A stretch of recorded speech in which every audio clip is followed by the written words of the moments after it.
لله الحمد لله نحمده ونستعينه ونستغفره ونعوذ بالله من شرور أنفسنا من يهد الله فلا مضل له ونشهد أن لا إله إلا الله وحده لا شريك له ونشهد أن محمدا عبده ورسوله صلى الله عليه وعلى آله وأصحابه وبارك وسلم أما بعد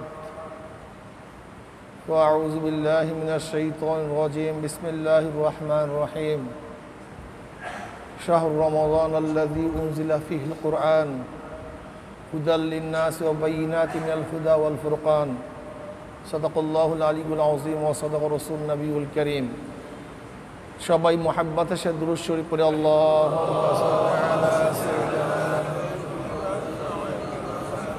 আল্লাহুম্মা সাল্লি আলা সাইয়্যিদিনা হাবিবিনা মাওলানা মুহাম্মদ সাল্লাল্লাহু আলাইহি ওয়া আলা আলিহি ওয়া আসহাবিহি ওয়া বারাকা ওয়াসাল্লাম। আল্লাহ পাকের শুকর যে মাওলাই কারীম আজও পর্যন্ত এই মুহূর্ত পর্যন্ত আপনাকে আমাকে হায়াতে রেখেছেন।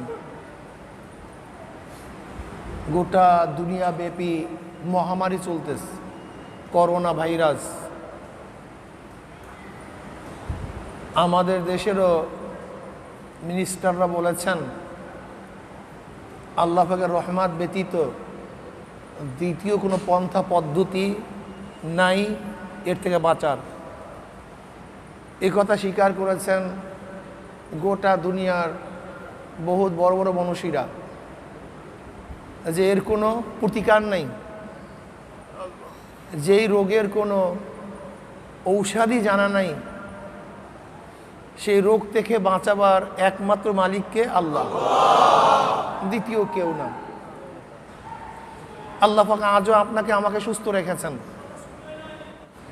আল্লাহ পাক রব্বুল আলামিনের কুদরাতে, কুদরাত মানে শক্তি, আল্লাহ পাক কাদের, শক্তিওয়ালা, মহাশক্তিবান। গোটা দুনিয়াকে ছোট্ট একটু ভাইরাসের মাধ্যমে জেলখানা বানায় দিচ্ছে। গোটা দুনিয়া আপনি চিন্তা করতে পারবেন তার শক্তির অবস্থাটা কি? গোটা দুনিয়া জেলখানা। জেলখানায় তো একে অপরের সাথে সাক্ষাৎ করে, দেখা করে, কিন্তু আল্লাহ পাক এমন এক ভাইরাস গোটা দুনিয়ার মধ্যে ছড়িয়ে দিচ্ছেন, কেউ কারোর সাথে দেখাও করে না, সাক্ষাৎও করে না, মোলাকাতও করে না, মারা গেলে কাছেও যায় না। এই হলো অবস্থা। যাই হোক, আজকে আমার মূল উদ্দেশ্য হলো আমাদের আত্রাফের এলাকার মানুষের সাথে খুসুসি কিছু আলোচনা করা, বয়ান না, আলোচনা। এর কারণ হলো কু আনফুসাকুম আহলিকুম নারা, নিজে এবং আহালকে বাঁচাও জাহান্নামের আগুন থেকে। এলাকার মানুষ যেন এই কথা বলতে না পারে যে হুজুর আমাদেরকে ডাকে নাই, আহ্বান করে নাই। এর জন্য আব্বাজান রহমাতুল্লাহ আলাইহি প্রতি রমজানে তিনি প্রতিটা চরমনায় মসজিদে যাইতেন, মসজিদে গিয়া গিয়ে তিনি বয়ান করতেন।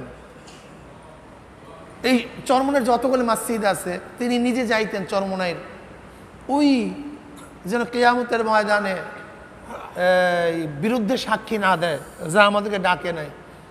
তা আমরা চিন্তা করছি এক মসজিদে গেলে হয়তো বা লোকের সংখ্যা কম হয়, কাজে আত্রাফের সমস্ত লোকগুলি আমরা দাওয়াত দেওয়ার চেষ্টা করছি এবং ইনশাআল্লাহ আশা করি অব্যাহত রাখবো, যে আশেপাশের সমস্ত মানুষ যেন দিনদার হয়ে যায়, নেককার হয়ে যায়।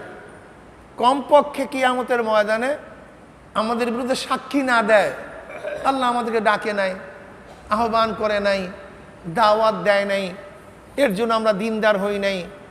এই কারণেই আর উদ্বুদ্ধ কেন হয়েছি, কারণটা কি, আমরা বাংলাদেশের বিভিন্ন জায়গায় সফর করি, কিছু কিছু এলাকায় যখন সফর করি তখন নিজেকে নিজে ধিক্কার দেই।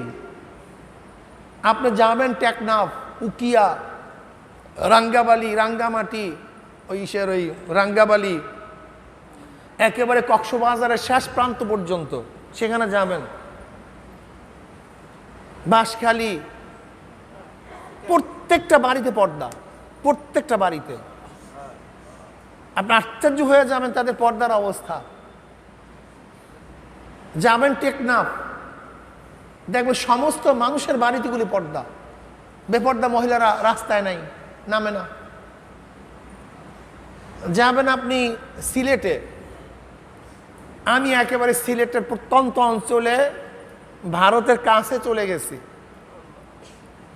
লোকগুলি কাজ করে, বদলা দেয়, দিন মজুর, প্রত্যেকের কেরাত সহি, প্রত্যেকের কেরাত সহি, কেরাত সহি, দিনদার, নেককার। যাবেন আপনি উজানি এলাকায়, মানুষ কাজ করে, কৃষি কাজ করে। নোয়াখালী যাবেন, কৃষক, শ্রমিক, দেখবেন তারা কেরাত সহি, কেরাত পারে, ঘরের মধ্যে পর্দা, দিনদার। এমনকি আপনি এই সমস্ত জোনে, Noakhali zone, Chittagong zone, Sylhet zone, এই সমস্ত জোনের মানুষগুলি সাধারণত দিনমুখী হয়, দিনদার হয়, ন্যাক্কার হয়।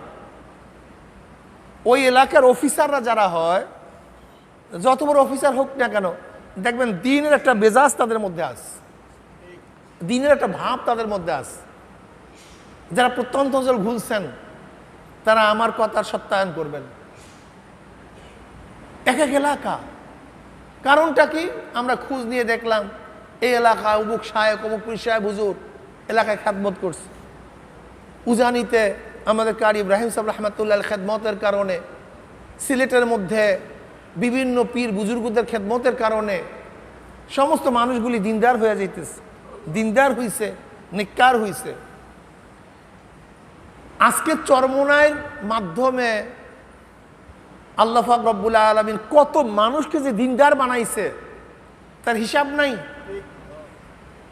এই মাজলিসেও, আজকে আমাদের এলাকার খুসুসি মাজলিস, এই মাজলিসেও দেখবেন যে যদি এলাকার একজনকে উঠাই, হাজিরা নেই, কিন্তু তার তুলনায় দেখবেন বাহিরের লোকগুলি বেশি আমলওয়ালা। যদি এলাকার লোক, আমাদের মধ্যে পর্দা কয়জনে করেন, খাস পর্দা কয়জনে আছে, যদি হাজিরা নেই, দেখবেন এখানে উপস্থিত আছে বাহিরের লোক, তারা বেশি পর্দাওয়ালা। অথচ উচিত কি ছিল? যেই ময়দানে গড়াগড়ির কারণে, যেই ময়দানে আসার কারণে হাজারো মানুষ দিনদার হয়ে গেছে, নেককার হয়ে গেছে, আল্লাহওয়ালা হয়ে গেছে, সে এলাকার মানুষগুলি তো ফেরেশতা তুল্য হওয়া উচিত ছিল, ফেরেশতা তুল্য হওয়া উচিত ছিল। এর কারণটা কি? এর হিসাবটা কি? এর মূল হিসাবটা হলো এই যে আমাদের চরমোনাইয়ের মানুষরা অনেকেই মনে করে যে আমরা চরমোনাইয়ের মানুষ সবাই তো ভালো, সবাই তো ভালো, আমাদের আর কি, আমরা সারাদিন বয়ান শুনি। আসলে আপনার বয়ান শুনিনি না, চরমোনাইয়ের মানুষ তো বয়ান শুনিই না। চরমোনাইয়ের ময়দানে যখন মাহফিল হয় তখন আমরা বিভিন্ন কাজে ব্যস্ত থাকি, বিভিন্ন কাজে ব্যস্ত থাকি। বাড়ির দরজায় প্রতিষ্ঠান হলেই শিক্ষিত হওয়া যায় না, বাড়ির উঠানে প্রতিষ্ঠান হলেই বড় বিসিএস ক্যাডার হওয়া যায় না, আলেম হওয়া যায় না। যতক্ষণ পর্যন্ত এই প্রতিষ্ঠানের নিয়ম অনুযায়ী ভর্তি না হয় ততক্ষণ পর্যন্ত আপনি কোনোদিন শিক্ষিত হতে পারবেন না।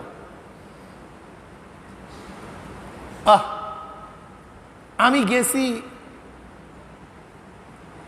আপনার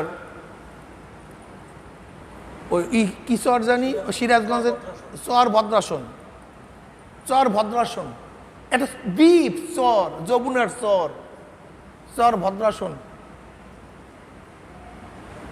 প্রত্যেকটা ঘরে ঘরে আলেম, প্রত্যেকটা ঘরে ঘরে। আমি এই তামসা দেখিনি। সিরাজগঞ্জ চর ভদ্রাসন, এটা টাঙ্গাইল এবং সিরাজগঞ্জের মাঝখানে যমুনার একটা দ্বীপ। প্রত্যেকটা ঘরে ঘরে আলেম, অথচ চর। হাঁটা যায় না, চলা যায় না, ঘোড়ার গাড়িতে মানুষ চলে, কত কষ্ট করিয়া চলে। সব সব কওমিয়ান আলেম, সব দর্শন আজমির দেওবন্দি মাসলাকের আলেম। অথচ আমাদের চরমনের আশেপাশের আমাদের পোলাপান, কিরে ভাই তোর আব্বুর নাম কি? কইলে আমার আব্বুর নাম অমুক। কইলে অমুকের পোলা তুই পড়ো কিসে?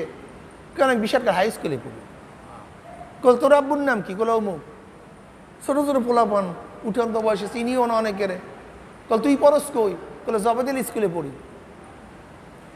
কল তুই পড়স কই? কইলে বুখারীর স্কুলে পড়ি।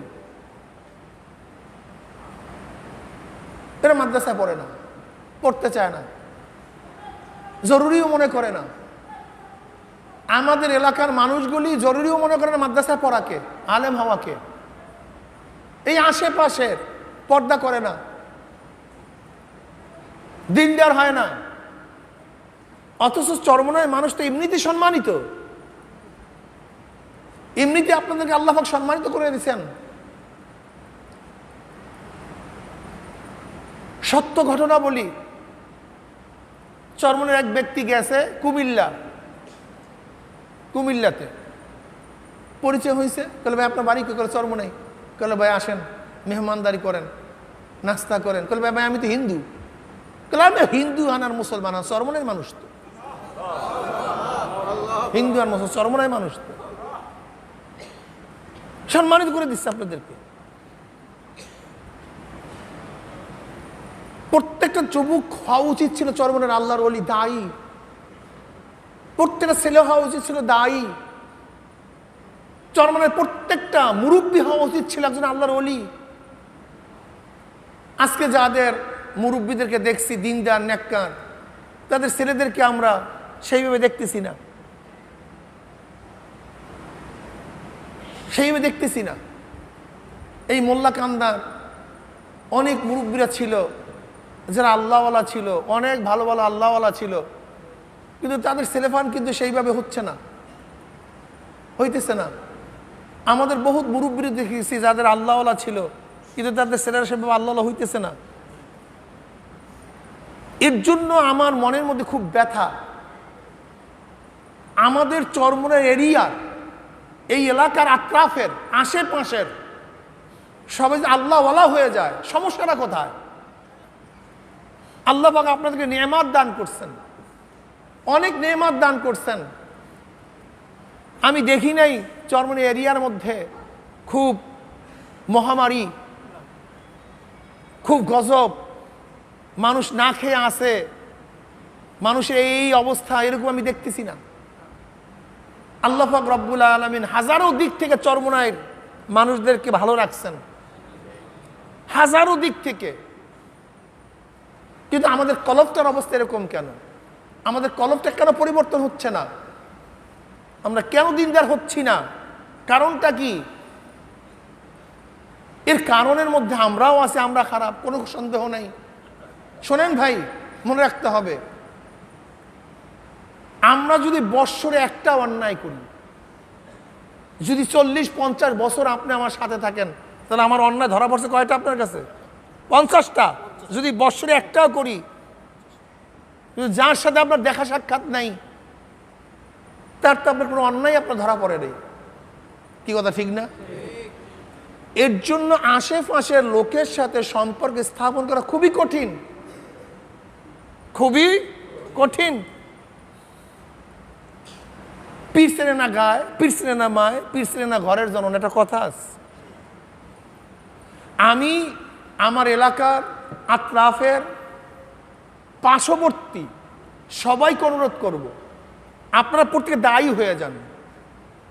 শাহজালাল ইয়ামানী রহমাতুল্লাহ আলাই, তার বাড়ি তো ইয়ামানে। ইয়ামান তো সেই ওমান, সৌদি আরবের পরের এক কান্ট্রি। সেখান থেকে এখানে কেন আসছেন শাহজালাল ইয়ামানী রহমাতুল্লাহ আলাই? ব্যবসার জন্য আসেন নাই, বাদশাহী করার জন্য আসেন নাই, চাকরির জন্য আসেন নাই। তিনি আসছেন এই দ্বীনের দাওয়াত নিয়ে, এই দ্বীনের দাওয়াত নিয়ে। তার অনেক সাথী ছিল, তারাও দ্বীনের দাওয়াত দেওয়ার জন্য আসছেন। শাহ পরার রহমতুল্লাহ আলাই, শাহ মাহদুম রহমতুল্লাহ আলাই, আমরা আমাদের ইতিহাস দেখি, আমাদের পূর্বপুরুষ এখানে আসছেন দিনের দাওয়াত নিয়ে, দিনের দাওয়াত দেওয়ার জন্য, অন্য কোনো উদ্দেশ্যে আসেন নাই। আমিও তো মনে করি চরমনায়ের প্রত্যেকটা নাগরিক হওয়া উচিত একজন দিনের দায়ী। যেরকম তার আপনাদের এখানে সবাই দিন পাওয়ার জন্য আসে, দাওয়াত নেওয়ার জন্য আসে, কাজে আপনারাই দায়ী। আপনাদের মেজাজ থাকতে হবে, আমরা যেখানে যাব আমরা সেখানেই দিনের দায়ী হিসাবে কাজ করব। আরেকটা জিনিস দেখছি, চরমনায়ের থেকে যারা বাহিরে থাকে তাদের মধ্যে দিনদারি অনেক বেশি থাকে। যেমন আমাদের এই মুন্সিবাড়ি ইরিয়ান, ও দেখলাম ভোলা, ওর ছেলেটাকে আলহামদুলিল্লাহ আমার কাছে নিয়ে আসছে, হুজুর ছেলেটাকে মাদ্রাসা হেফজোখানায় দিচ্ছে, খুব ভালো লাগছে, কলেজে খুব ভালো লাগছে, খুব ভালো লাগছে। এরপরে আমাদের এই জামাল কি সুন্দর, এখন একেবারে পুরা পাক্কা মুজাহিদ দিনদার হয়ে গেছে। আমাদের অনেকেই এরকম আছে যুবকদের মধ্যে, আমি বলতেছি, যারা বাইরে থাকার কারণে, এই আশেপাশে অনেককে দেখছি বাইরে থাকার কারণে পুরা মুজাহিদ, চিন্তাও করতে পারি না এত সুন্দর তাদের মধ্যে দিনের মেজাজ চলে আসছে। কাজে আমি এলাকার সমস্ত যুবকদেরকে বলবো, আমার যুবক বাবারা, আমার মুরব্বী বাবারা, আপনারা চরমনায়ের মানুষ, আপনারা সবাই দায়ী হয়ে যান। আজকে যদি যুবকরা, বাহিরের যুবকরা দিনদার হতে পারে, তা আপনার কি হলো? আপনি কেন দিনদার হতে পারবেন না? বাহিরের যুবকরা যদি টুপি পরতে পারে, আপনার কি হলো? আপনি কেন টুপি পরতে পারবেন না? বাহিরের একটা যুবক যদি দাড়ি রাখতে পারে, আপনার কি হলো? আপনি কেন দাড়ি রাখতে পারবেন না?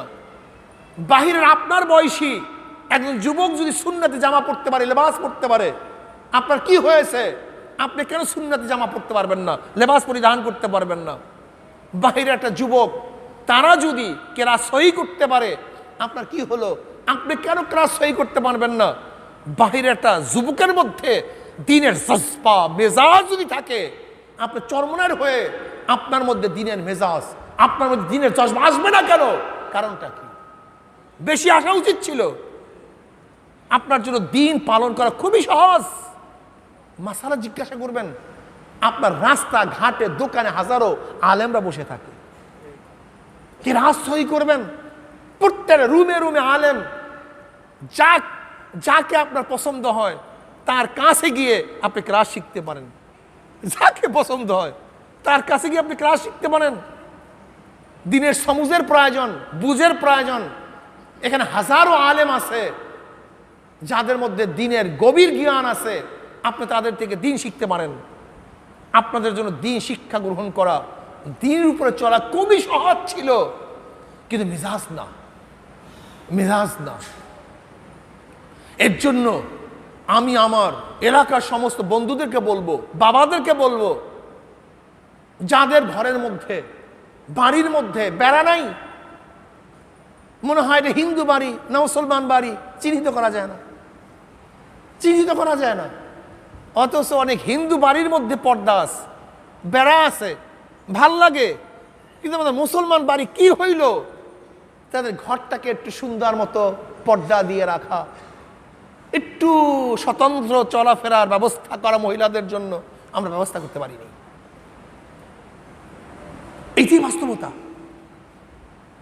অথচ দেখেন অনেক হিন্দু বাড়ি সুন্দর বেড়া দেয়া আছে, আবডাল করা আছে, কিন্তু মুসলমান অনেক বাড়িতে বেড়া নেই। যুবকগুলি হাঁটতেছে। আজকের থেকে তুমি তোমার ভাইকে নিয়ে, তোমার বাবাকে নিয়ে তুমি বেড়ার ব্যবস্থা করো, পরিবেশটাকে সুন্দর, যেন মনে হয় মুসলমান বাড়ি, যেন মানুষ বুঝে এটা মুসলমান বাড়ি। তুমি বিশ্বাস করবা, আমাদের এলাকার যুবতী মেয়েরা রাস্তায় ঘুরতে আসে এখন, আর চিন্তা করা যায় কোনোদিন বেপর্দা অবস্থায়? শক্ত হয়ে গেছে কলব। যেরকম নবী আলাইহিস সালামের কাছে যারা বেশি ছিল, এরা সবচেয়ে বেশি নেককার হয়েছে যাদের কলব সুন্দর ছিল। আর নবী আলাইহিস সালামের কাছে যারা ছিল, যাদের কলব বক্র ছিল, ফি কুলুবিহিম মারাদুন ফাজাদাহুমুল্লাহু মারাদা, তার কলব আরো শক্ত হয়ে গেছে, আরো শক্ত হয়ে গেছে। বুঝতে হবে, বুঝতে হবে। আব্বাজান রহমতুল্লাহ, দাদাজান রহমতুল্লাহ সুন্দর একটা উদাহরণ দিতেন। যেরকম চাল খুবই শক্ত, কিন্তু যদি আপনি পাকান, চাল দেন, কিছুক্ষণ পরে চাল আর চাল থাকবে না, পরিবর্তন হয়ে যাবে। ছিল শক্ত, হয়ে গেছে নরম। ছিল এক রং, ধরছে অন্য রং। ছিল এক স্বাদের, হয়ে গেছে অন্য স্বাদের। কি কথা ঠিক না? কিন্তু কিন্তু ওই চালের মধ্যে যদি চালের রঙের কোনো একটা পাথর থাকতো, কিয়ামত পর্যন্ত জ্বালাইলেও মরার পাথর সে পরিবর্তন হবে না, পরিবর্তন হবে না। যাদের কলব ভালো, যাদের কলব সুন্দর, অল্প একটু চাল দিলি আগে নামাজ পড়তো না, এখন নামাজ পড়বে। আগে রোজা রাখতো না, এখন রোজা রাখবে। আগে দাড়ি ছিল, এখন দাড়ি রাখবে। আগে পর্দা করতো না, এখন পর্দা করবে। কিন্তু আল্লাহ না করুক, যদি তাদের কলবের মধ্যে বক্রতা চলে আসে, কলবটা পাথর মাক্কা হয়ে যায়, কিয়ামত পর্যন্ত জ্বালাইলেও কপাল পোড়ার কলব ওই পাথর ও পাথরই থাকবে, কোনোদিন পরিবর্তন হবে না। এর জন্য আমি বলতে চাই, আমার এলাকার প্রত্যেকটা বাড়ি যেন প্রমাণ করে এটা মুসলমানের বাড়ি। যেমন ব্রাজিলের যারা সাপোর্টার, তাদের বাড়ির পতাকা প্রমাণ করে ব্রাজিলের সাপোর্টার। যারা আর্জেন্টিনার সাপোর্টার, তাদের বাড়ির পতাকা প্রমাণ করে আর্জেন্টিনার সাপোর্টার। ঠিক যারা মদিনার সাপোর্টার, তাদের বাড়ি প্রমাণ করবে এটা মদিনার সাপোর্টার। যারা অমুক খেলোয়াড়ের ভক্ত, অমুক খেলোয়াড়ের ভক্ত, অমুক নায়কের ভক্ত, তাদের পোশাক প্রমাণ করে, তাদের চুলের ডিজাইন প্রমাণ করে অমুক নায়কের ভক্ত, অমুক খেলোয়াড়ের ভক্ত, অমুক দেশের ভক্ত। প্রমাণ করে কি করে না? কিরে দোস্ত, তুই এভাবে চুল কাটলি কেন? কোন অমুক দেশের অমুক খেলোয়াড় এই ডিজাইনে চুল কাটছে, ও যে অমুক খেলোয়াড়ের ভক্ত, মুখে পড়ার প্রয়োজন নেই, ওর চুল প্রমাণ করছে। কিরে দোস্ত, তুই এই রঙের কাপড় পরলি কেন? কল অমুক দেশের অমুক, অমুকে এই ডিজাইনের কাপড় পরে, পোশাক পরে, ওর পোশাক প্রমাণ করে অমুকের ভক্ত। ঠিক না?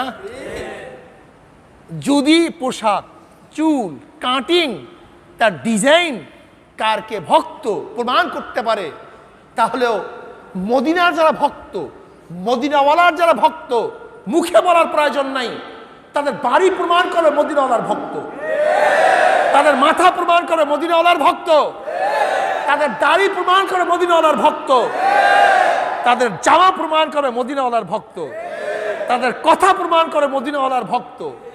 কি কথা বলেন না কেন? এই যুবক শোনো, আমাদের দেশে কয়েকদিন আগে কি আসছে? ভারতের বিমান বাহিনীর প্রধান, মাথার মধ্যে পট্টি ছিল, পট্টির নিচে বড় বড় চুল ছিল। কেন? শিখরা ছোটবেলার থেকেই তারা চুল কাটে না, পশম কাটে না, কোনো পশমই কাটে না। এই যুবক খুব খেয়াল দাও, যদি ভারতের বিমান বাহিনীর প্রধান হওয়ার জন্য তার ধর্মীয় পোশাক ছাড়তে না হয়, পট্টি নামাতে না হয়, তার চুল কাটতে না হয়, দাড়ি কাটতে না হয়। ভারতের Manmohan Singh prime minister, doctor, মাথার মধ্যে পট্টি ছিল, বড় বড় চুল ছিল, দাড়ি আছে, মোষ আছে। কিসের মোষ? শিখদের মোষ। কিসের দাড়ি? শিখদের দাড়ি। কিসের পট্টি? শিখদের পট্টি। কিসের চুল? শিখদের চুল। যদি ভারতের প্রাইম মিনিস্টার, ডক্টর, তাকে যদি প্রধানমন্ত্রী হওয়ার জন্য দাড়ি কাটতে না হয়, চুল কাটতে না হয়, সব কিছু রাখতে পারে, তাহলে মদিনাওয়ালার যারা ভক্ত থাকবে, ইসলামের যারা পাগল থাকবে, যারা খাঁটি মুসলমান হবে, তারা ম্যাজিস্ট্রেট হবে, তারা ডিসি হবে, তারা সচিব হবে, তারা জজ হবে, তারা হাইকোর্টের বিচারপতি হবে, তারা প্রধান বিচারপতি হবে, তারা প্রধানমন্ত্রী হবে। কিন্তু মাথার মধ্যে টুপি থাকবে, পাগড়ি থাকবে, চেহারার মধ্যে দাড়ি থাকবে এবং শরীরের মধ্যে সুন্নতি পোশাক থাকবে। ঘটনাটা কি? তোমাদের জজবা খারাপ কেন? তুমি কি দেখেছো আমাদের দেশে কয়েকদিন আগে ভারতের প্রধানমন্ত্রী আসছে, দাড়ি মোস পুরা বাস, একজন ঠাকুর, সে ধর্মীয় অনুভূতি তার মধ্যে আছে, তার মধ্যে ধর্মীয় অনুভূতি আছে, সে ধর্ম পালন করে, কিন্তু ভারতের প্রধান মন্ত্রী। অথচ আমরা কি হলাম, আমাদের কিছু হতে গেলেই প্রথম ধর্মকে জবাই দিতে হবে কেন? ধর্মকে কেন জবাই দাও? প্রথম ইসলামকে জবাই দাও কেন? কারণটা কি আমাকে বলো তো, কি হলো তোমাদের? ইসলামকে জবাই দাও কেন প্রথম কিছু হতে গেলেই? বাইডেন যখন আমেরিকায় শপথ গ্রহণ করেছে, বাইবেলের উপরে হাত রেখে শপথ গ্রহণ করেছে, অথচ আমাদের মাথার মধ্যে কি ঢুকছে যে কিছু হতে গেলেই প্রথম ইসলামকে জবাই দিতে হবে। যদি আমাদের এলাকার ছেলেদের, মেয়েদের, মুরব্বীদের মেজাজ হয়, বিবাহের সময় কি বাজাতে হবে? গান বাজাতে হবে, আস্তাগফিরুল্লাহ। আমাদের চর্ম নাই। আমি গেলাম পাশের এক বাড়ির দাওয়াতে, এই পাশের বাড়ির চরমনাইতে, আপনি আশ্চর্য হয়ে যাবেন আমরা কোথায় গিয়া পুষছি চরমনাইয়ের মানুষ। গিয়া দেখি একই প্যান্ডেলে মহিলারাও খানা খায়, পুরুষরাও খানা খায়। এই চরমনাই, এই পাশে আমাদের মাঠের পাশে, কোথায় গিয়ে পুষছি আমরা? কোথায় দাওয়াত দিই? কাকে দাওয়াত দিই? কাকে দাওয়াত দিই? এটি কৃষ্টি কালচার মুসলমানদের, এটি মুসলমানদের সংস্কৃতি। তোমাদের অস্তিত্ব থাকবে না মুসলমান, তোমাদের অস্তিত্ব থাকবে না। শোনো, জন্ম হইলেই মুসলমান হয় না। ইসলাম আগে না মুসলমান আগে? তোমাকে মনে রাখতে হবে, পুরা ভারতবর্ষ ব্রিটিশরা যখন দখল করে নেয়, তখন এই সাবজেক্টের উপরে, এই টপিক্সের উপরে ডিভাইডেড হয়ে যায়, ইসলাম না মুসলমান, মুসলমান ইসলাম। স্যার সৈয়দ আহমদ সহ একদল চলে গেছে, আগে মুসলমান তারপরে ইসলাম, আর দেওবন্দের ওলামায়ে কেরাম চলে গেছে, আগে ইসলাম তারপরে মুসলমান। তাদের ধারণা মুসলিম একটা জাতি, একটা গোষ্ঠী, এদের মধ্যে ইসলাম থাকুক অথবা নাই থাকুক, এদের অস্তিত্ব টিকিয়ে রাখা দরকার। এর জন্য মুসলিম লীগ যখন করা হয়েছিল, দেখা যায় মুসলিম লীগের বড় বড় লিডাররা কলেমাও জানতো না। তারা মুসলিম, ইসলাম তাদের মধ্যে আছে কি নাই দেখার বিষয় না, তারা কলেমাও জানতো না। মুসলিম লীগের বড় বড় লিডার, আপনি বিশ্বাস করবেন, লিয়াকাতে লেখা, এই যে মিস্টার জিন্না, যারা মুসলিম লীগের বড় বড় লিডার ছিল, নামাজও জানতো না, অনেক কলেমাও জানতো না, একটা সূরা জানতো না, অথচ মুসলিম লীগের প্রধান তারা। তাদের কি ধারণা ছিল? আমরা মুসলিম, একটা জাতি, একটা গোষ্ঠী। যেমন হাওলাদার একটা গোষ্ঠী, তালুকদার একটা গোষ্ঠী, চৌধুরী একটা গোষ্ঠী, এর মধ্যে চৌধুরী কিছু ভাব থাকুক কথা বানাই থাকুক, চৌধুরী একটা গোষ্ঠী, হাওলাদার একটা গোষ্ঠী, মুসলিম একটা কি গোষ্ঠী। আমি ইসলাম থাকুক কথা বানাই আই থাকুক দেখার বিষয় না, আমরা মুসলমান। কাজী তাদের মূল টার্গেট কি? ইসলাম বাদ দাও, আমরা মুসলমান অস্তিত্ব ঠিক রাখো। কিন্তু কাসেম নামদুল রহমতুল্লাহ, রশিদ আহমদ গঙ্গুই রহমতুল্লাহ আলাই, তারা বললেন যদি ইসলামই না থাকে মুসলিম দিয়া লাভটা কি? যদি ইসলামই না থাকে এই মুসলিম দিয়া লাভটা কি? তারা বলছেন না, আগে ইসলাম তারপরে মুসলমান, ইসলাম ঠিক রাখো। ইসলাম যদি না থাকে এই মুসলমানের অস্তিত্ব একদিন থাকবে না। যেমন ইউরোপের কিছু অংশ পড়ছে তুর্কিস্তান, ঠিক না? এই তুর্কিস্তানের মধ্যে 750 বছর পর্যন্ত মুসলমানের শাসন ছিল। উসমানীয় খেলাফতের শেষ কেন্দ্রবিন্দু ছিল তুর্কিস্তান। ইসলাম না থাকার কারণে কামাল পাশা সেখানে ক্ষমতা আসার পরে অবস্থা কি জানেন? মুসলমানরা কলেমা জানতো না। এমনকি অনেক তার্কিশ যারা এক বন্ধুকে আর এক বন্ধু বলে, দোস্ত মারা তো যাব, মৃত্যুর পরে আমার কাপড়ের মধ্যে 2টা মদের বোতল দিয়া দিস, আমি খাবো কি? কলেমা জানতো না, কলেমা পারে না। ইসলামের বিদ্বেষ, ঘরে মুসলমানের জন্ম হয়েছে, কিন্তু তাদের সবচেয়ে বড় ক্ষোভ ইসলামের উপরে। আজকেও দেখবেন হাজারো মুসলমানের সন্তান, তাদের মূল ক্ষোভ, তাদের বিদ্বেষ ইসলাম। তাদের ইসলামের কথা শুনলি বুড়ো কুচকায়া যায়, ইসলামের কথা শুনলি মাথা খারাপ হয়ে যায়। এর কারণটা কি? এর কারণ হলো সাংস্কৃতিক শিক্ষা। তাদের অবস্থান এমনভাবে সৃষ্টি করা হয়েছে যে ইসলাম শিক্ষা নেওয়ার কোনো ব্যবস্থা নেই, ইসলাম শিক্ষার কোনো ব্যবস্থা নেই। শোনেন, একজন হিন্দুর ঘরে যদি কেউ জন্মগ্রহণ করে আর সে যদি মুসলমানের ঘরে লালিত পালিত হয়, বড় হওয়ার পরে রাম বলবে না আল্লাহ বলবে? একজন মুসলমানের সন্তান সে যদি হিন্দুর ঘরে লালিত পালিত হয়, নবজাত শিশু, বড় হওয়ার পরে রাম বলবে না আল্লাহ বলবে? বাচ্চা দিয়ে মুসলমানের রাম বলবে কেন? বাচ্চা দিয়ে হিন্দু সে আল্লাহ বলবে কেন? এই থিমটা নেন, এই থিওরিটা মাথার মধ্যে ঢুকান, এই যুক্তিটা মাথার মধ্যে ঢুকান। জন্ম কোনো সাবজেক্ট না, জন্ম কোনো ব্যাপার না। মূল ব্যাপার হলো শিক্ষা এবং পরিবেশ। মূল সাবজেক্ট কি ভাই? শিক্ষা, পরিবেশ। কোন পরিবেশে সে বড় হইতেছে, কোন শিক্ষায় সে শিক্ষিত হইতেছে, এটি হলো মূল। যদি আপনি মুসলমানের জন্ম হয়েও ইসলামী পরিবেশে না থাকেন, তাহলে আপনি ইসলাম শিখতে পারবেন না। আর হিন্দু খ্রিস্টান ইহুদিদের ঘরে জন্ম হয়েও আপনি যদি মুসলমানের ঘরে লালিত পালিত হন, মুসলমানের ঘরে মুসলমানের পরিবেশে লালিত পালিত হন, তখন দেখবেন আপনার মধ্যে ইসলামের সমস্ত কৃষ্টি কালচার চলে আসবে, সব কিছু চলে আসবে। এর জন্য আমার এলাকার সমস্ত বন্ধুদেরকে বলবো, তোমার ফুর্তি করতে মনে চায়, আনন্দ করতে মনে চায়, ইসলামের মধ্যে আনন্দ করো। তুমি কিছু গজল বাজাবা, মাইক বাজাবা, বাজাও, ভালো ভালো নাট বাজাও, গজল বাজাও, কিন্তু গান কেন, ড্যান্স কেন?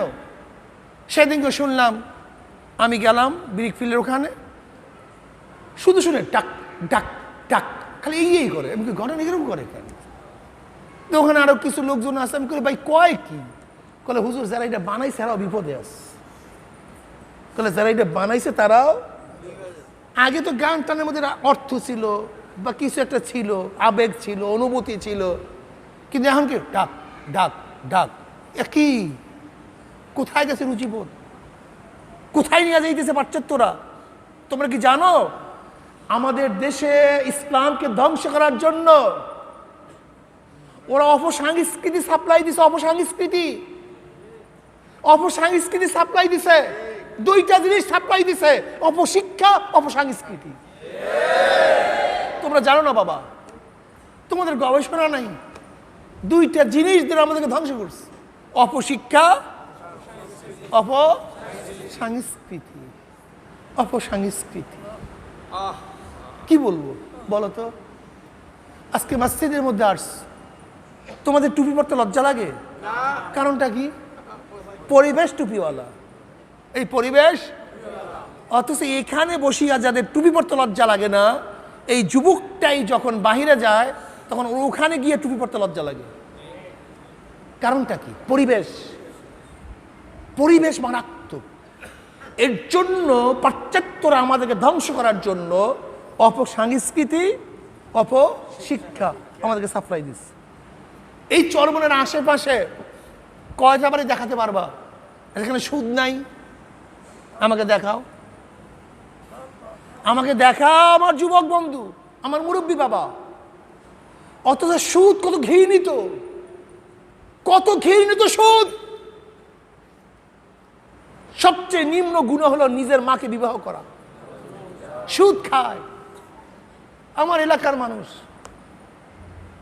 অথচ চরমনের মানুষের উচিত ছিল না খেয়ে মারা যাব, কিন্তু সুদ খাবো না,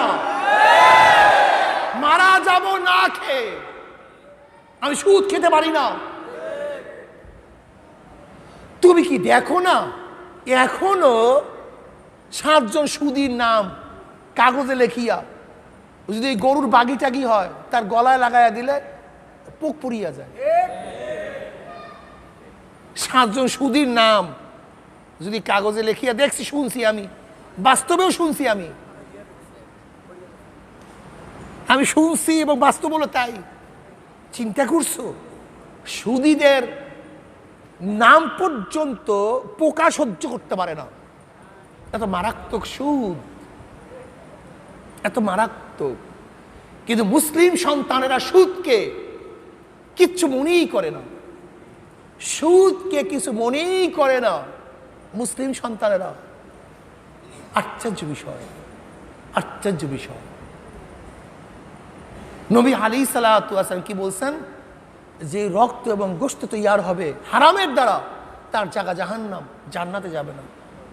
সুদ খায় আমাদের এলাকার মানুষজন, কি বলবো, কি সুদ খায় এলাকার মানুষ। দিন থাকবে কেমনে?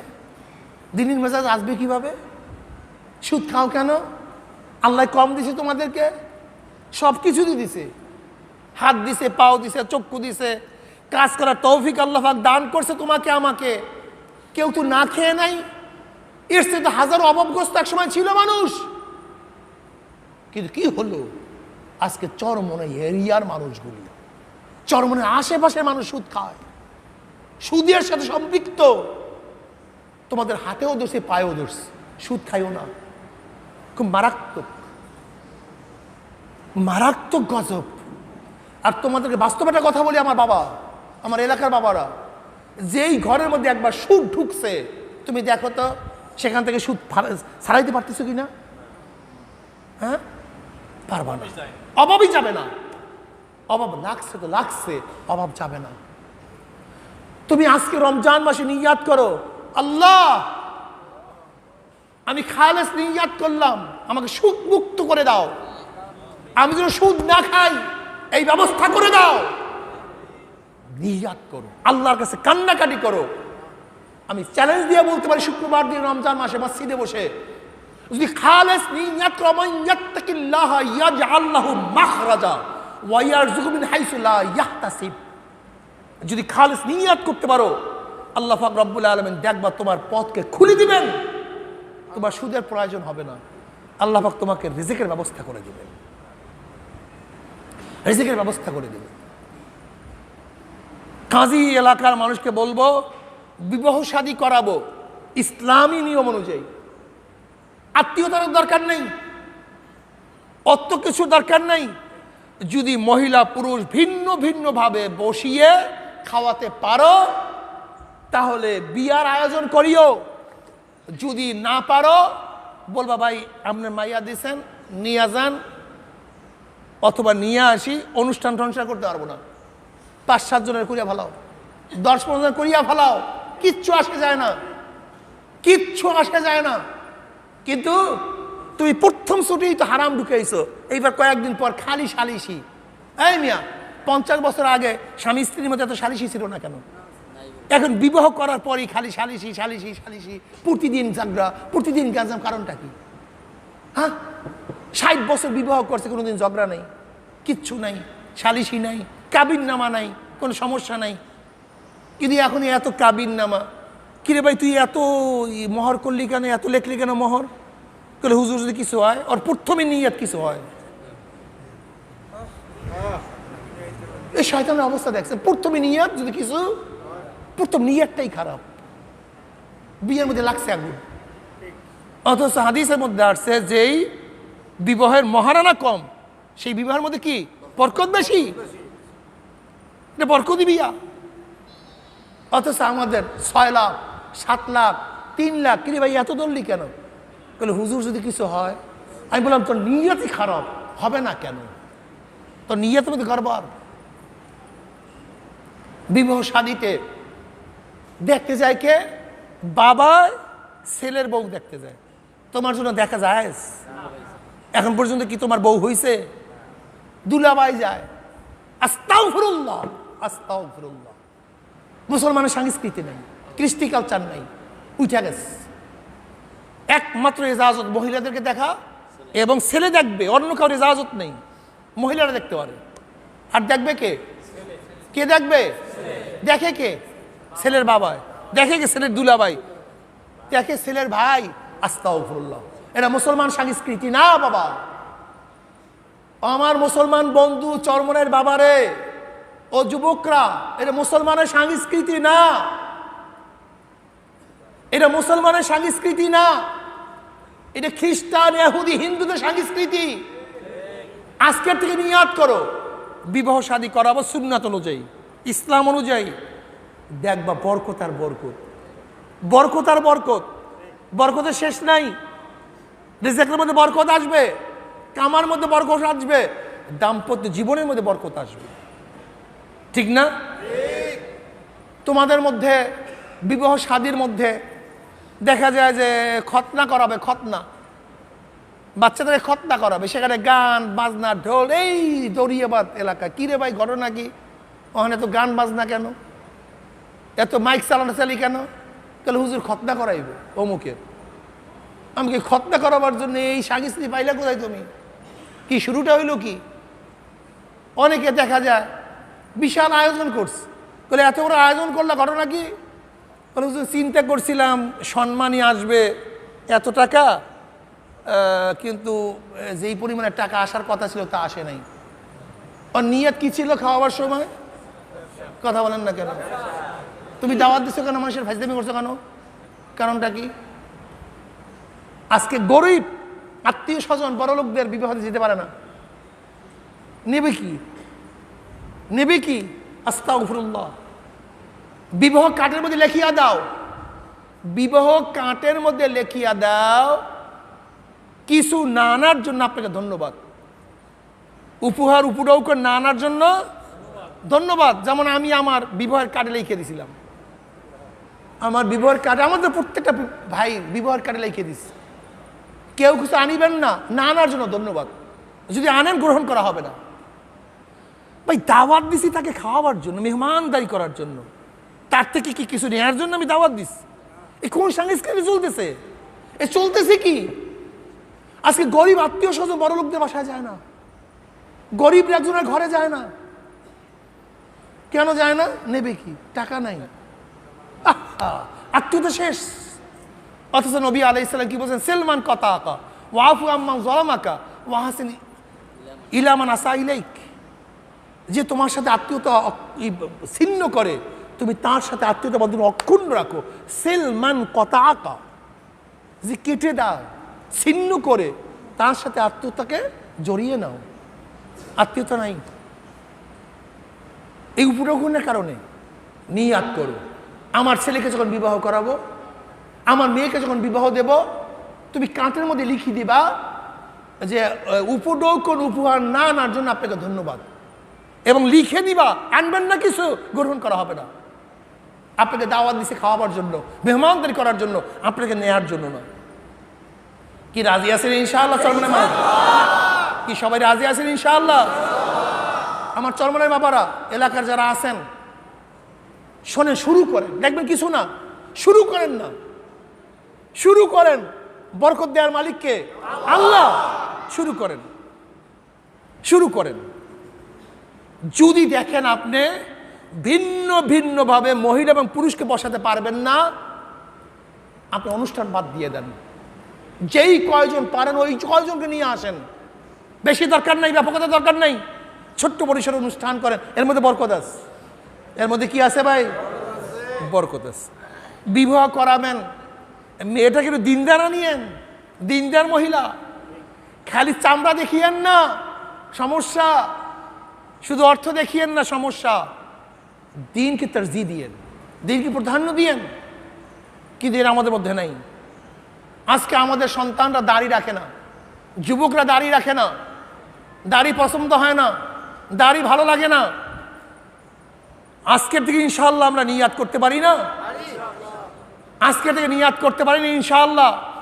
আমরা প্রত্যেকে দাড়ি রেখে দেবো ইনশাআল্লাহ। পারি না ইনশাআল্লাহ? বড় দাড়ি রাখবো, এক মুষ্টি দাড়ি রাখবো, নিয়াত করিয়া ফেলাই, নিয়াত করিয়া ফেলাই, এক মুষ্টি দাড়ি রাখবো। নামাজ ছাড়বো না, 5 ওয়াক্ত নামাজ ছাড়বো। কি রাজি আছে ইনশাআল্লাহ? আমার যুবক বাবারা, এলাকার বন্ধুরা, কাজ করেন, সমস্যা নেই, কিন্তু কাজের ফাঁকে নামাজ পড়বেন। আপনি যাবেন নোয়াখালীতে, নোয়াখালীতে যাবেন, কৃষকরা কাজ করে কিন্তু তাদের কাপড় এই পর্যন্ত, কাপড় এই পর্যন্ত।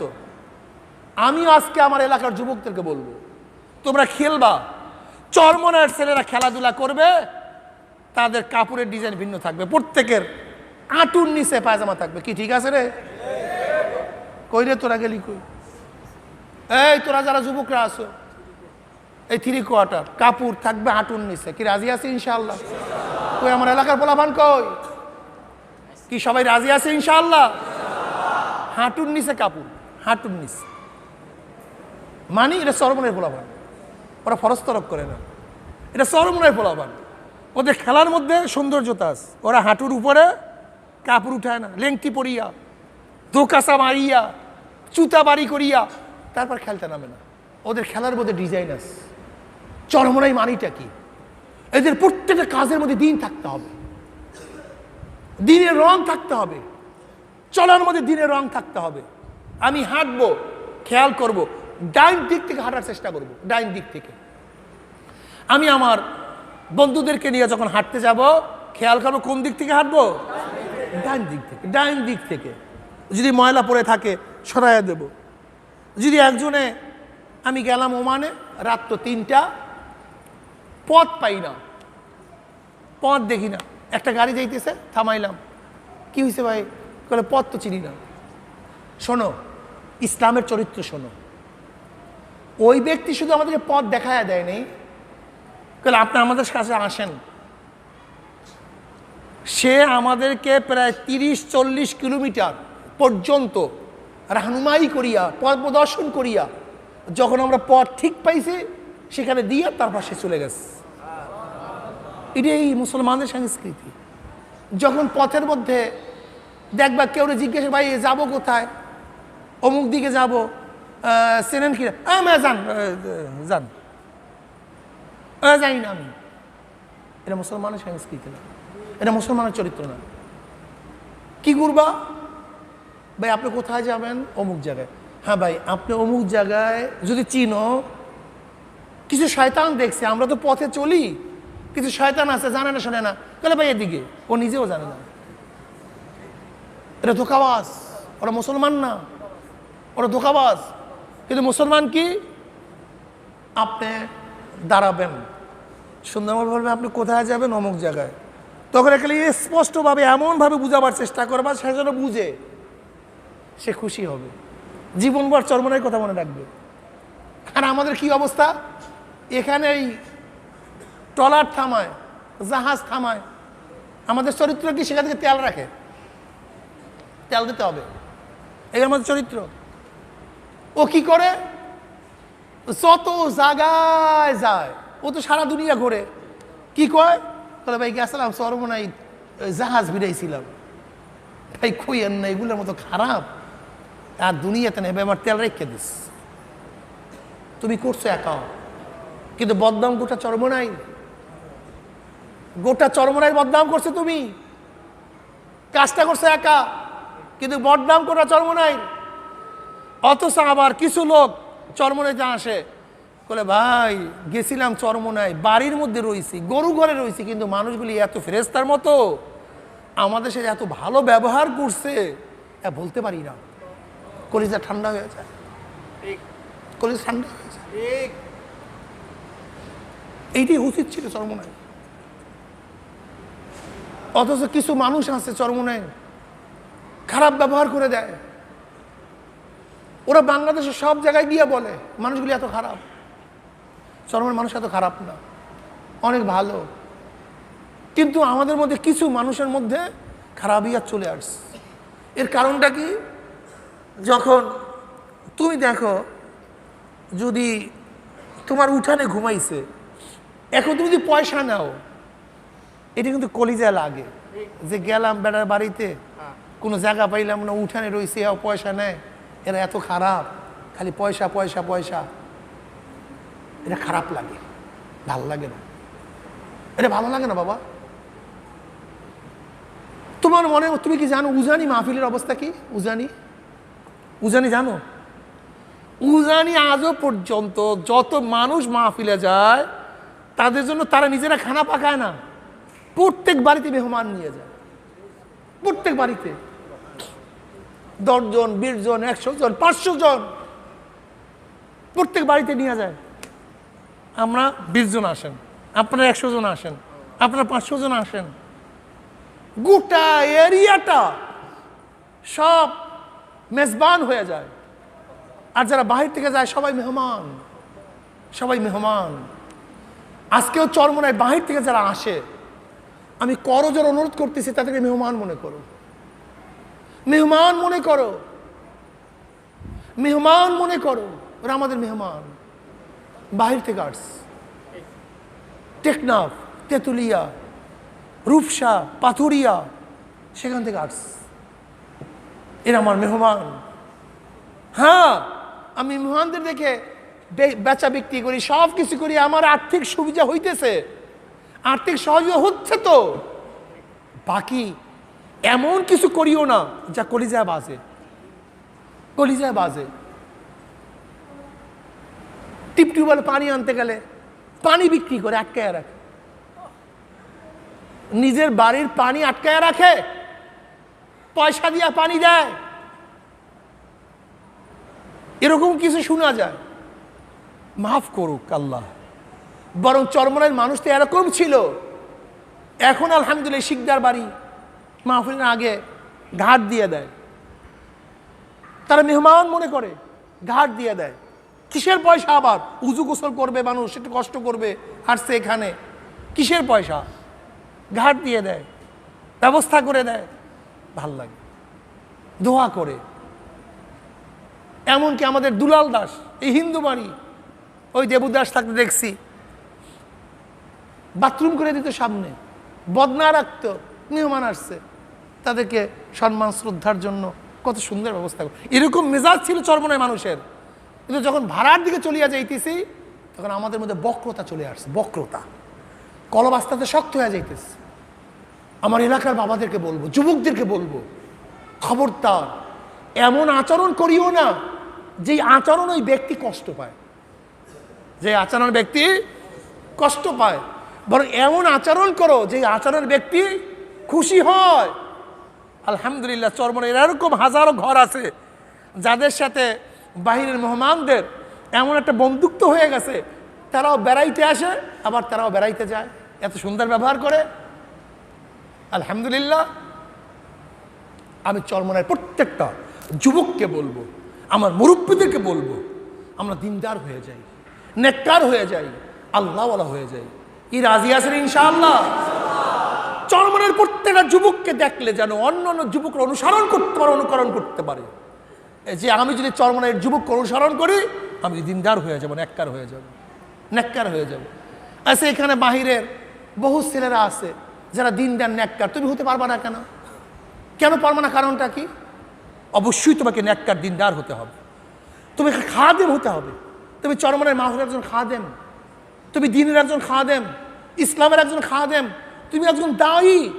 তুমি নামাজ পড়তে যাও, নামাজে যাওয়ার সাথে সাথে তোমার ভাইকেও নামাজের জন্য দাওয়াত দাও, লা দোস্ত নামাজ পড়ে লই, চল চল নামাজ পড়ে নেই। কি পারবো না ইনশাআল্লাহ? বসতো 5 জন 10 জন কথা বলতেস, নামাজের টাইম হয়ে, লা দোস্ত নামাজ পড়ে লই, চল তো বেটা চল। অজুহাত দিবে, ভাই কাপড় ঠিক নেই। কি ঠিক নেই? কাপড়। আর ভাই তুই চল তো, দেখবো না কাপড় টাপড়, তুই ঢিলা রাখ, কাপড় রাখ, টিস্যু পেপার রাখ। আমরা লঙ্গি পরি অনেকই, হঠাৎ দেখা যায় এমন জায়গায় ইস্তেঞ্জা করতে বলছি, ঢিলা নাই, তখন কি করো, এই যে কাপড়ের সিলাইয়ের জায়গা আছে, এই কাপড়ের সিলাইয়ের জায়গা মোড়ায় আনো, মোড়ায় সেখান থেকে ঢিলা ব্যবহার করো। যখন পানির কাছে যাবা, যেহেতু চিহ্নিত আছে ওই সিলাইয়ের জায়গায় আমি ঢিলা ব্যবহার করছি, পানির কাছে যাও, পুরো কাপড়টা ধুইয়া ফেলাও, কি হলো? কাপড়ও পাক হয়ে গেল, ডিলার কাজও হয়ে গেল, নামাজও কাজা হবে না। এরকম করো। অথবা দেখা যায় এমন এক জায়গায় বসছো যেখানে ঢিলা নাই, কিছুক্ষণ বসে থাকো, কাপ ভালো মতো ঝাঁকড়ান টাকড়ান দিয়া হাত দিয়া ধইরা পানির কাছে গিয়া ধুইয়া ফেলাও, শেষ, পরিষ্কার হয়ে যাবে, তোমার ঢিলার কাজ হয়ে যাবে, অপবিত্রও থাকবে না, নামাজও কাজা হবে না, ঠিক না? আজকে যদি আমি আমার এলাকার সবাইকে বলি সূরা ফাতিহা বলেন তো কে কে পারেন, অধিকাংশ ধরা খাবে। মক্তব নেই, মক্তবে যায় না। আমি তোদের কসম করে বলি, আজকে থেকে নিয়াত করো তোমার বাচ্চা যেন মক্তবে ভর্তি হয়, মক্তবে যায়। একটা বাচ্চাও যেন মক্তব থেকে খালি না থাকে, একটা বাচ্চাও যেন মক্তব থেকে খালি না থাকে। অনুরোধ করি, অনুরোধ করি, আগে কেরাত শিক্ষা দাও, আগে কেরাত পড়াও, তারপরে যা কিছু পরে হবে আগে সহিভাবে কোরআন শিক্ষা দাও। প্রত্যেকটা মসজিদে মক্তব চালু করো, প্রত্যেকটা মসজিদে মক্তব চালু করো। একটা বাচ্চাও যেন মক্তব থেকে বাহিরে না থাকে, একটা বাচ্চাও না। মহিলা মাদ্রাসা খোলা হয়েছে। আমাদের প্রত্যেকটা চরমনের মানুষ, আমাদের মা বোনেরা, আমাদের বাচ্চারা মহিলা মাদ্রাসা পড়বে। ওরা দিনদার হবে, ওরা নেককার হবে, ওরা আল্লাহওয়ালা হবে। গোটা চরমনা এটা জান্নাতের বাগিচা। এখানে ঢুকলে মানুষ দিন শিখবে। দোকানদারের মাথার মধ্যে টুপি থাকবে, দোকানদারের চেহারার মধ্যে দাড়ি থাকবে, দোকানদারের মধ্যে ইনসাফ থাকবে, ইনসাফ থাকবে। ওরা 2 নাম্বারকে 1 নাম্বার বলবে না, ওরা মাপে কম দিবে না, আনার সময় বেশি আনবে না, ধোঁকাবাজি করবে না। আমাদের প্রত্যেকটা দোকানদার দিনদার হবে, প্রত্যেকটা ব্যবসায়ী দিনদার হবে। চরমনাই মানে কিন্তু ধোঁকাবাজ নেই, ওয়াদা খেলাপ নেই, মিথ্যা বলে না, এরা মিথ্যা বলে না, এরা ধোঁকাবাজি করে না। অথচ দেখা যায় আমাদের চরমনাই করুর বাজারে আমাদের এলাকার মানুষরা ধোঁকাবাজি করে না। আজকে তো নিয়াত করে ধোঁকাবাজি করবো না, ব্যবসা করেন হালাল, ধোঁকাবাজি হারাম। কি কথা ঠিক না? কাজী ইনশাআল্লাহ আমি বলতে চাই চরমনায়ের প্রত্যেকটা মানুষ আদর্শবান নেককার দিনদার হবে। এরপরে আসেন মুরব্বীরা। মুরব্বীরা যারা কেরাত জানেন না, কেরাত পড়তে পারেন না, সারাদিন চাটকে চালাম মারেন, দোকানে বসিয়া সারাদিন চা খান, কই আধা ঘন্টার জন্য বয়স্ক কোর্সে ভর্তি হতে পারেন না? আধা ঘন্টার জন্য, 1 ঘন্টার জন্য বয়স্ক কোর্সে ভর্তি হতে পারেন না? তা হন না কেন? কেরাত পড়েন না কেন? আমরা কেরাত পড়ি না। এর জন্য আমি বলবো এলাকার প্রত্যেকটা মানুষ যেন দিনদার নেককার হয়ে যায়, তারা যেন কেরাত শিক্ষা করুন। রাজি আছেন ইনশাআল্লাহ? কে কে রাজি আছে? আল্লাহু আকবার। 2 হাত তুলে আল্লাহু আকবার। আলহামদুলিল্লাহ, আল্লাহ আমাদের সবাইকে কবুল করে নেন। আমি বলবো বয়স্ক কোর্স খোলেন। দরিয়াবাদ কিন্তু বয়স্ক কোর্স খোলা হয়েছে, দরিয়াবাদ। আমাদের মোল্লাকান্দা কি বয়স্ক কোর্স খোলা হয়েছে? মোল্লাকান্দার আসছেন কে কে? আচ্ছা, মোল্লাকান্দা দিয়ে আসছেন কে কে? হাত তুলেন তো আল্লাহু আকবার। মোল্লাকান্দার লোকজন কি আপনার কি দাওয়াত পান নাই আজকে? মোল্লাকান্দার লোক, হ্যাঁ কই?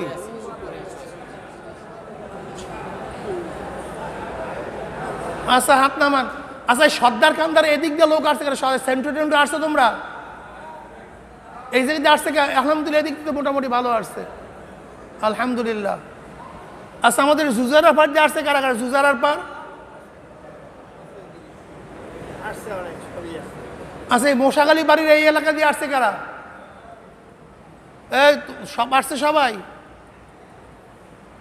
না? আমি দেখছি অনেকেই আসে নাই। আচ্ছা, আমি আমাদের ওই পলাশগো বাড়ির আসছে কারা? ওই এলাকার ওই বাড়ির পলাশগো বাড়ির পলাশ, ওই তুমি আর ওই কই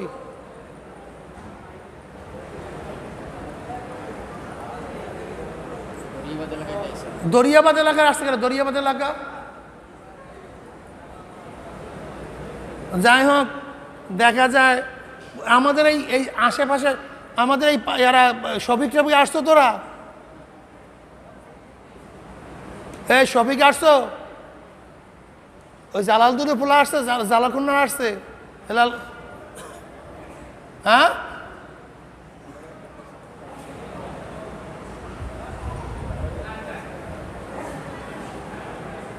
আগামী দিন ইনশাআল্লাহ হাজিরা নেওয়া হবে।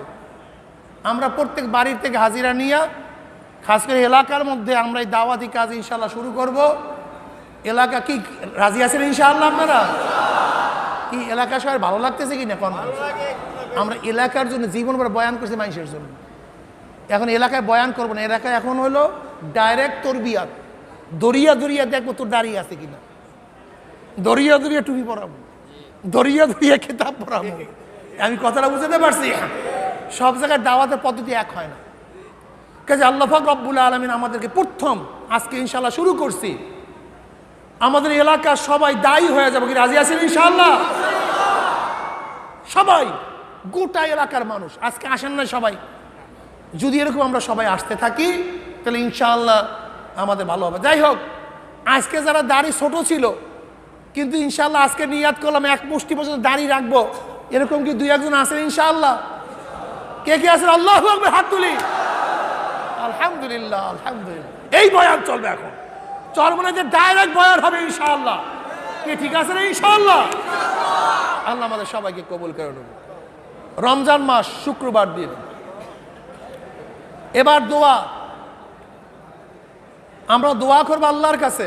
আর দোয়া মুখুল ইবাদা, দোয়া হলো সমস্ত ইবাদতের মূল। আজকে বাংলাদেশে করোনাও চলতেছে, ওলামায়ে কেরামের বিবাদও যাইতেছে, ওলামায়ে কেরাম অ্যারেস্ট হচ্ছে। কাজে আল্লাহ পাক রব্বুল আলামিন আমাদের সবাইকে হেফাজত করেন। আল্লাহ পাক সবাইকে দিনদার বানায় দেন, নেককার বানায় দেন, ইত্তেহাদ ইত্তেফাক হওয়ার তৌফিক দিয়ে দেন। আল্লাহ পাক করোনা ভাইরাস থেকে গোটা দুনিয়ার মানুষকে হেফাজত করেন।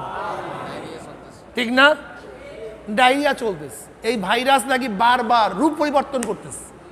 এখন করোনা শুধু ডায়রিয়া হয়, দুই একবার বাথরুম হইলেই শেষ, দুই একবার বাথরুম হলেই কি। আর যুবকরা, মৃত্যুর মোরাকাবা করো, চিন্তা করো, তওবা করি, তওবার মাস। গুনাহ তো করতেছি, আল্লাহর কাছে মাপ চাই, আল্লাহ গুনার থেকে হেফাজত করো, গুনার থেকে বাঁচিয়ে থাকার তৌফিক দিয়া দাও।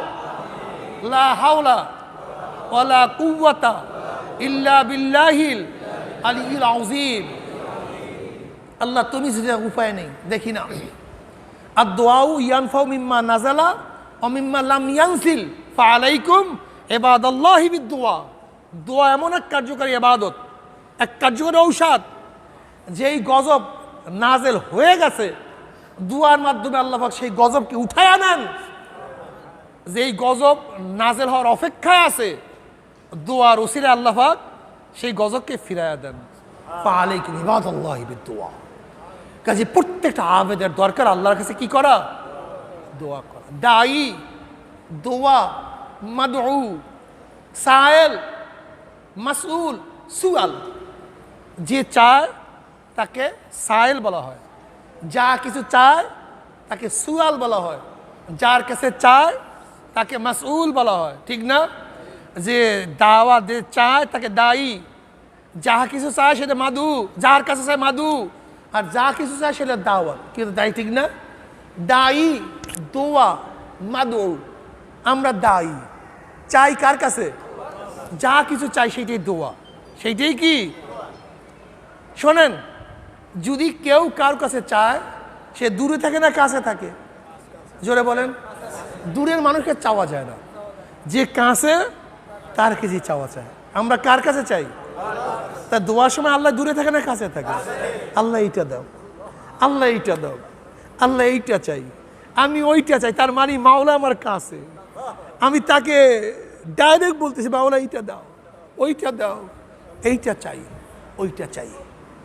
উদউনি আস্তাজিব লাকুম। বান্দা আমার কাছে চা, আমি তোদেরকে দিয়া দেব।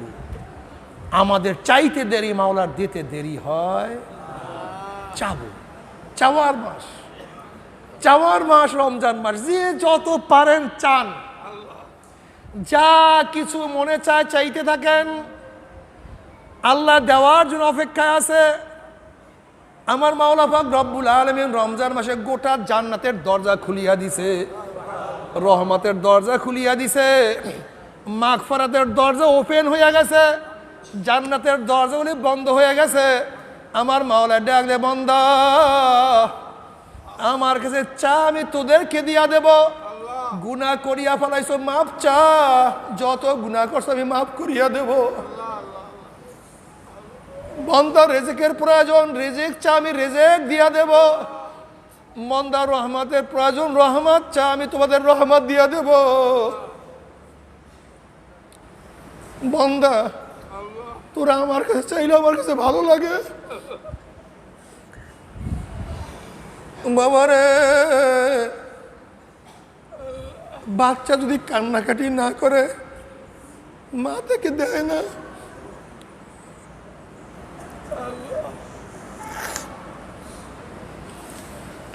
বাচ্চা যখন ওয়া ওয়া ওয়া ওয়া ওয়া খুঁয়া ডাক মারে, বাচ্চার আওয়াজের সাথে মায়ের মোহাব্বতের কানেকশন।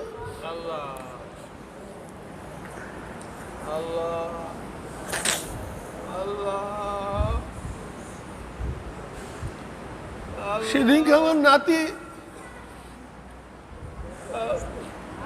বাচ্চারা রাখিয়া চলিয়া গেছে নিচের হল রুমে। ওর মা আমার কাছে বয়ান করতে আছে। আমার নাতি যখন আম্মু আম্মু খুঁয়া ডাক মারে, ও বলতে আছে আমি কোথা থেকে আওয়াজ আসে, আমি একবার ওদিকে যাই, একবার ওদিকে যাই, আমি আওয়াজ পাইল মুখ জায়গায় আছে।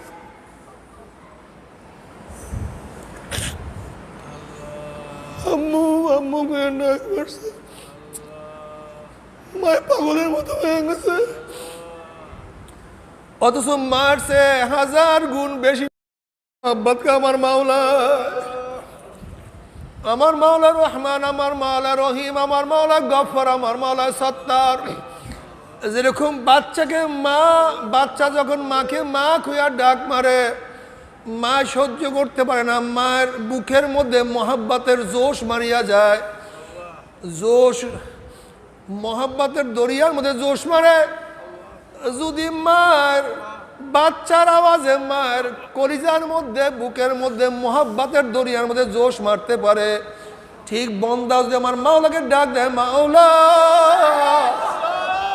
আল্লাহ আল্লাহ খুঁয়া যদি বন্দার ডাক শুরু করিয়া দেয়, আমার মাওলার রহমতের দরিয়ার মধ্যে জোশ মারা শুরু করিয়া দেয়।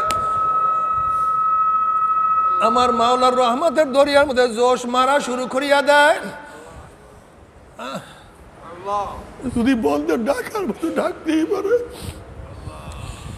ডাকার মতো ডাক দিতেই পারে। উদউনি আস্তাজিব লাকুম, ডাক দিতে দেরি, কিন্তু আমার মাওলার সাড়া দিতে দেরি হবে না। মান আতানি ইয়ামশি আতাইতু আর ওয়ালাতান, যদি বন্দা আমার দিকে হাঁটিয়ে হাঁটিয়ে রওনা করো, আমার রহমত তোমাকে দৌড়ে গিয়া কোলের মধ্যে জড়াইয়া নিবে। আব্বাজান দাদাজান রহমাতুল্লাহ আলাই এই হাদিসের সুন্দর বয়ান করতেন। যেরকম বাচ্চা পারে না হাঁটতে, 1 পাও 2 পাও হাঁটে, কিন্তু বাপ মা দূরের থেকে বলে আসো বাবা আসো। যখন ডাক দেয়, বাচ্চা পারে না হাঁটতে, দেয় দৌড়। অবস্থাটা কি হয়, আছাড় খাইয়া পড়িয়া যায়, গান মধ্যে ধুলা বালি, তার মধ্যে ময়লা পায়খানা প্রসাব লাগিয়া যায়। যখন বাপ মা দৌড়ে আসে, আসিয়া দেখে বাচ্চার গান মধ্যে ধুলা বালি ময়লা পায়খানা প্রসাব, তখন বাচ্চাকে আগুনেও ফালায় না, পানিতেও ফালায় না, বরং ধোয়াইয়া পুষাইয়া এই গেলে চুমা দেয়, ওই গেলে চুমা দেয়। ঠিক আমরাও গুনাহগার, আমরা নালায়েক, আমরা বদমাশ, গুনার কোনো আমাদের অভাব নাই, কিন্তু মাওলার ডাক দেয়, বান্দা বান্দা বান্দা বান্দা আমাকে ডাক। কিন্তু আমাদের মধ্যে যোগ্যতা নাই, আমাদের মধ্যে সেই সালাকা নাই, মালাকা নাই। কিন্তু আমরা মাওলার দিকে যখন দৌড় দেব, মৃত্যু বিছানায় আছাড় খাইয়া পড়িয়াই যাইতেই পারি।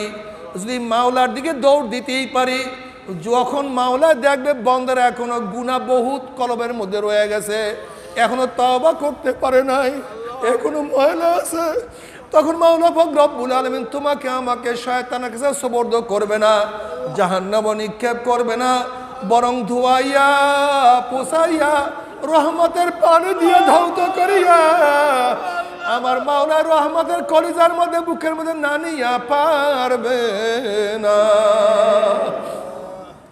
বাবারে রহমতের আজকে কয়দিন চলিয়া যাইতে আছে, আজকে রহমতের 10 দিন চলিয়াছে।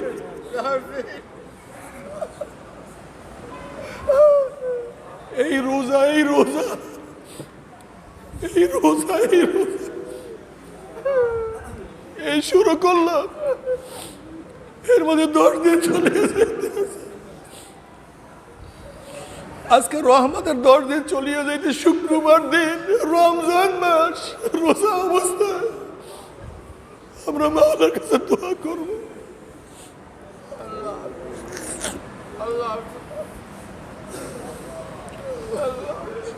আমরা মাওলার কাছে দোয়া করো, মাওলা রে রহমতের 10 দিন চলিয়া যাইতে আছে, যাই না রহমত পাইলাম কি পাইলাম না, তুমি আমাদের সবাইকে রহমত দিয়া বেষ্টনী দিয়া দাও, রহমত দিয়া ভরিয়া দাও, সবাইকে রহমতের মধ্যে ডুবাইয়া দাও। অনেক মানুষ দুনিয়া থেকে চলিয়া গেছে,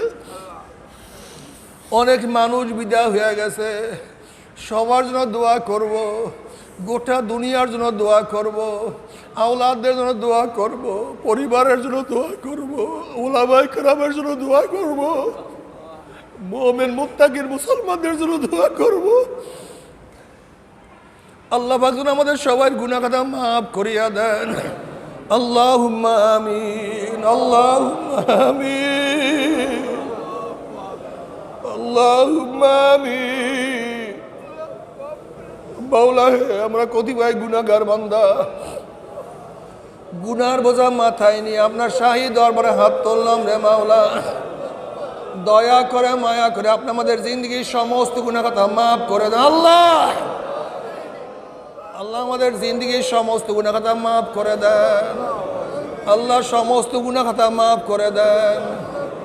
যতদিন জিন্দা রাখেন ইসলামে জিন্দা রাখিয়েন, যখন শেষ ডাক দিবেন ইমানের সাথে ডাক দিয়ে, আল্লাহ যখন শেষ ডাক দিবেন ইমানের সাথে ডাক দিয়ে, আল্লাহ গুনাহ খাতা মাফ করে দেন। আল্লাহ গুনাহ খাতা মাফ করে দেন। আল্লাহ গুনার থেকে বাঁচিয়া থাকার তৌফিক দিয়া দেন। আল্লাহ গুনার থেকে বাঁচিয়া থাকার তৌফিক দিয়া দেন। আল্লাহ গুনার থেকে বাঁচিয়া থাকার তৌফিক দিয়া দেন। আল্লাহ আমরা যতই গুনাহ করি না কেন, গুনার সীমা আছে, সংখ্যা আছে, আপনার রহমতের কোনো সীমাও নাই, সংখ্যাও নাই। আমাদের গুনার দিকে না তাকাইয়া আপনার রহমতের দিকে তাকাইয়া আপনি আমাদের জিন্দগির সমস্ত গুনাহ খাতা মাফ করে দেন। আল্লাহ মাফ করবেনই না, ক্ষমা করবেনই না। আমরা কার কাছে যাব? কে আমাদেরকে মাফ করবে? কে আমাদেরকে ক্ষমা করবে? আল্লাহ আপনি ছাড়া মাফ করার কেউ নাই, ক্ষমা করার কেউ নাই, নাজাত দেওয়ার কেউ নাই, রহমত বর্ষণ করার কেউ নাই।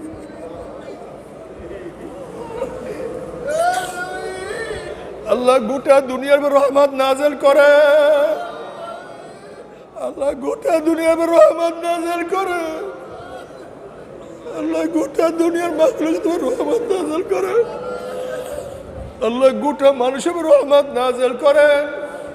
আল্লাহ গোটা মুসলমানদের উপর রহমত নাযিল করেন। গোটা মুমিনদের উপর রহমত নাযিল করেন। ইয়া আল্লাহ উলামায়ে কিরামকে হেফাজত করেন, নেককারদেরকে হেফাজত করেন, দীনদারকে হেফাজত করেন। আল্লাহ জালেমদেরকে হেদায়েত দিয়া দেন, জালেমদেরকে হেদায়েত দিয়া দেন। ওদের কবলে হেদায়েত না থাকলে আমরা ধ্বংস করে দেন। ইসলাম মুসলমানদেরকে হেফাজত করেন। মাওলা হে আমাদের আওলাদকে আমরা খাস গোলাম বানিয়ে কবুল করে নেন। আমাদেরকে নেককার বানায়া দেন। আমাদেরকে দিনদার বানায় দেয়, আমাদের কলমকে পরিবর্তন করিয়া দেয়, আমাদের কলমকে নেকের দিকে ঝুঁকাইয়া দেয়, আমাদের কলমকে দিনের দিকে ঝুঁকাইয়া দেয়। ইয়া মুকাল্লিবাল কুলুব সাব্বিত কুলুবনা আলা দীনিক। রব্বানা লা তুযিগ কুলুবানা বা'দা ইয হাদাইতানা ওয়া হাব লানা মিন লাদুনকা রাহমা ইন্নাকা আনতাল ওয়াহ্হাব। আল্লাহ আমাদের প্রত্যেকের আওলাদকে দিনদার বানায়া দেন, পরিবারের সবাইকে দিনদার বানায়া দেন, আমাদের এলাকার সবাইকে নেককার বানায়া দেন, আমাদের এলাকার সবাইকে দিনদার বানায়া দেন, আমাদের এলাকার সবাইকে নেককার বানায়া দেন, দিনদার বানায়া দেন, গোটা দুনিয়ার মানুষকে নেককার দিনদার বানায়া দেন। আল্লাহ করোনা ভাইরাস থেকে গোটা দুনিয়ার মানুষকে হেফাজত করেন। আল্লাহ আমরা যারা অসুস্থতে পরিপূর্ণ শেফায়ে কামলা যারা নসিব করেন। আল্লাহ আমরা যারা হাত তুললাম জানি না কার মা নাই, বাবা নাই, স্ত্রী নাই, সন্তান নাই, ভাই নাই, বন্ধু নাই, দাদা নাই, দাদু, নানা নাই, নানু নাই, আত্মীয় নাই, স্বজন নাই। আল্লাহ অনেক মুজাহিদ আজকে দুনিয়াতে নাই। আল্লাহ যত মোমেনাত কবরে শুয়ে রয়েছে চিরতরে তাদের কবরে আযাবকে মাফ করে দেন। ইয়া আল্লাহ খাস করে আমাদের শাইখ ও মুর্শিদের কবরকে জান্নাতের বাগিচা বানায় দেন। মা দাদা সহ তামাম দুনিয়ার মাশায়েখদের মাকামকে জান্নাতের মধ্যে বুলন্দ করে দেন। আল্লাহ আমরা যে ওয়াদা করছি ওয়াদার উপরে ইস্তেকামতের উপরে থাকার তৌফিক দিয়া দেন। রব্বানা হাব লানা মিন আজওয়াজিনা ওয়া যুররিয়্যাতিনা কুররাতা আইন ওয়াজআলনা লিল মুত্তাকিনা ইমামা রব্বিরহামহুমা কামা রব্বায়ানি সগীরা ওয়া সাল্লাল্লাহু তাআলা আলা খায়রি খালকি মুহাম্মাদ ওয়া আলিহি ওয়া আসহাবিহি ওয়া আজওয়াজিহি ওয়া আতবাইহি আজমাইন ওয়ারহামনা মাহুম برحمتك يا أرحم الراحمين।